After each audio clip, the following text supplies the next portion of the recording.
Bem-vindos à TV Shopping. O jornalista Alexandre Teixeira, que vai conversar hoje conosco, acaba de lançar o seu primeiro livro, que é um livro um pouco diferente, a começar pelo nome, Felicidade S.A. Tudo bem? Tudo bom, obrigado pela oportunidade. Ora, Alexandre, felicidade é S.A. É a combinação de uma coisa que parece às vezes um pouco paradoxal. As pessoas costumam separar a sua vida pessoal e a sua vida profissional. Felicidade está muito mais ligada à vida pessoal. S.A. está muito mais ligada à vida corporativa. É possível unir a felicidade à vida corporativa? Acho que sim, a ideia do livro é essa. Eu cruzei esses dois mundos de propósito que a gente tende mesmo a deixar separados. Então o livro é um monte de pesquisa sobre felicidade, sobre satisfação com a vida e um monte de pesquisa sobre trabalho, sobre o mundo do trabalho contemporâneo. Talvez o problema seja a nossa tendência de pensar que a gente tem que trabalhar para consumir e ser feliz fora do trabalho, ser feliz de noite, ser feliz no fim de semana e, o que é pior, esperar ter a aposentadoria para começar a ser feliz. A minha proposta foi discutir nesse livro o que a gente faz para ser feliz também das 9 às 6, ou das 9 às 8, ou das 9 às 10, sei lá quantas horas a gente está trabalhando hoje. Agora, a felicidade é um conceito um tanto subjetivo. É, bastante. Como é que você acha que pode se combinar o conceito, todos aqueles conceitos corporativos que são tão objetivos com essa subjetividade da felicidade? Como é que se mede isso? Tem métricas para isso. Tem empresas que estão se dedicando a medir níveis de felicidade dentro da empresa. Não se confunde com a pesquisa de clima, com a pesquisa de satisfação ou de engajamento. É uma tentativa de medir felicidade dentro das empresas. O que se faz basicamente é perguntar para as pessoas, não tem uma técnica, ainda não é a neurociência usada dentro da empresa. Pergunta-se para as pessoas quão felizes elas estão no momento, quão felizes elas foram ontem, se elas estão mais felizes hoje do que há um mês. É uma tentativa de medir a satisfação que a gente tem dentro do ambiente de trabalho. Agora, existe uma questão que é o fato de que você, durante o dia de trabalho, e principalmente quando você trabalha em grandes empresas, você faz atividades que você gosta, para as quais você está preparado, mas você também convive e se defronta com atividades que não são as que você gosta e que você jamais faria se você tivesse escolha. Como é que as empresas podem equacionar isso para transformar o seu colaborador em um cara feliz e, ao mesmo tempo, garantir a produtividade e o resultado?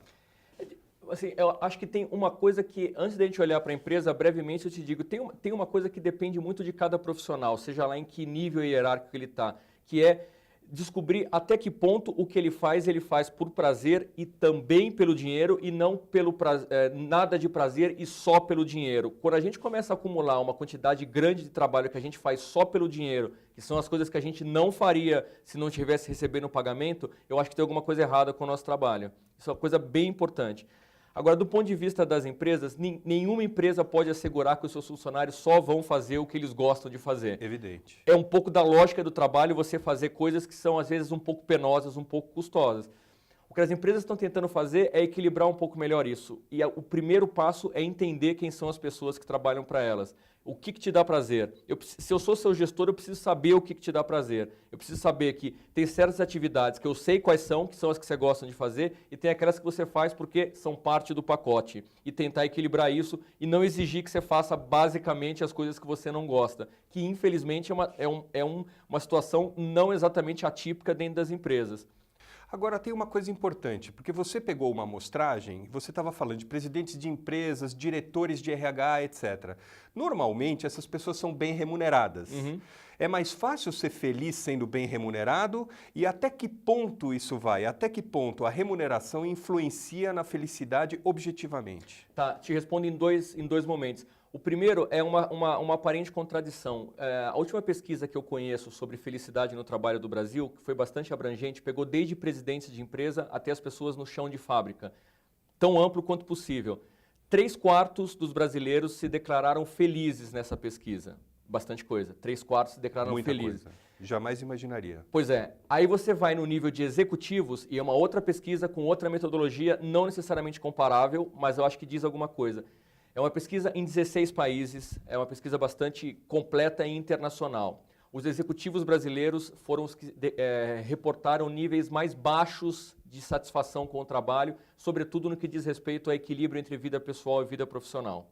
Ou seja, uma massa de brasileiros se declara feliz com o trabalho e no topo da pirâmide organizacional os gestores se declaram infelizes com a sua condição, sobretudo a impossibilidade de equilíbrio entre a vida pessoal e a vida profissional.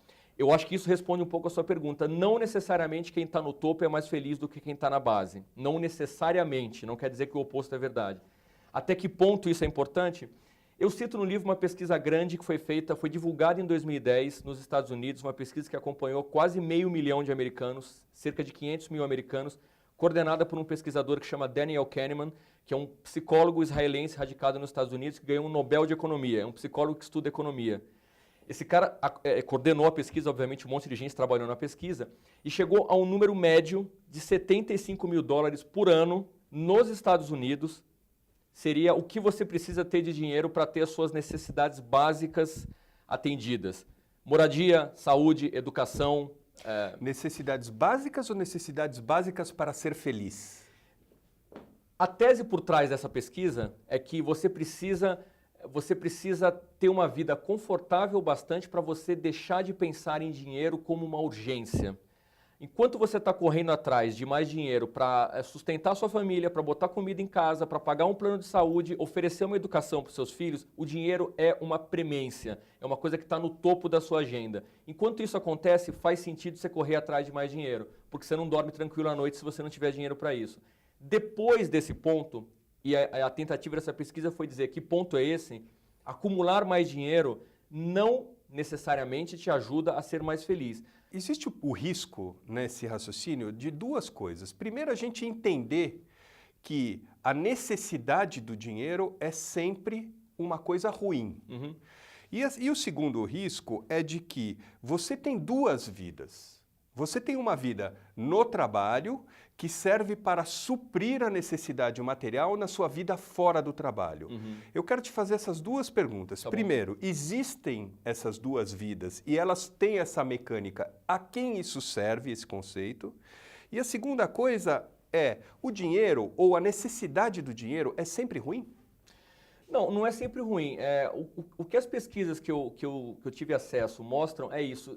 Quando o dinheiro é uma preocupação que dita a maior parte das suas decisões de vida, tende a ser uma coisa ruim se a gente está pensando na busca pela felicidade. Seja quando o cara está abaixo desse nível que eu estava te falando, que é o nível de conforto, a preocupação com o dinheiro não é saudável. E também, olhando bem para cima desse nível básico, gente que segue a vida perseguindo ganhar sempre mais dinheiro, acaba entrando naquela rodinha de hamster, que você fica correndo naquela gaiola, naquela rodinha, que não vai te levar a lugar nenhum. Você começa a passar a sua vida atrás de bater uma meta para ganhar um bônus no final do ano e consumir. Você começa a viver no fundo para consumir e abre mão de todo o resto.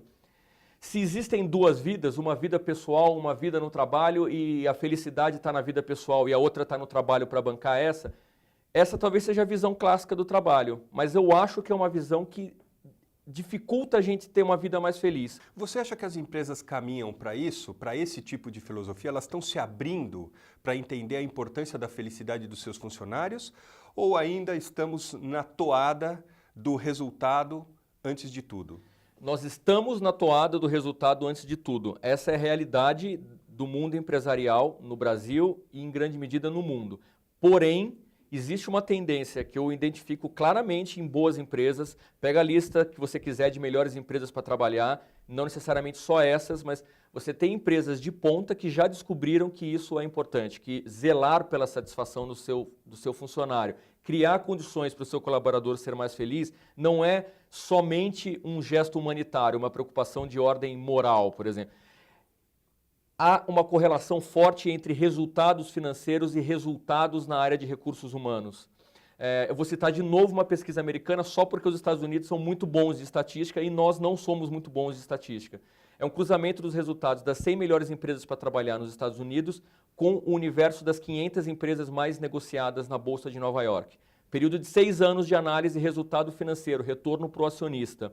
O grupo das 100 melhores empresas para trabalhar nos Estados Unidos performa quase 6 vezes melhor do que a média das 500 empresas mais negociadas na Bolsa de Nova York. Retorno para o acionista, ou seja, é possível concluir dali que existe uma correlação forte entre satisfação no trabalho e resultado. Se isso é verdade, acho que a gente pode ficar otimista, porque mesmo quem só procura resultado vai terminar deduzindo que a felicidade é fundamental dentro da empresa. Essa é a ideia. Me fala só para a gente terminar um pouco sobre o livro. Qual é a editora, onde ele está à venda e quem quiser comprar, arruma onde? A editora é Arquipélago, é uma editora do Rio Grande do Sul, é uma editora de um jornalista que tem publicado livros de jornalistas como eu. O livro está disponível nas principais redes, as grandes redes de livrarias, então o livro está disponível. Certamente no online, comércio eletrônico, o livro está facilmente encontrável e nas grandes livrarias das capitais, das principais cidades, o livro já deve estar disponível a essa altura. Alexandre Teixeira, autor de Felicidade S.A., obrigado pela entrevista. Obrigado a você.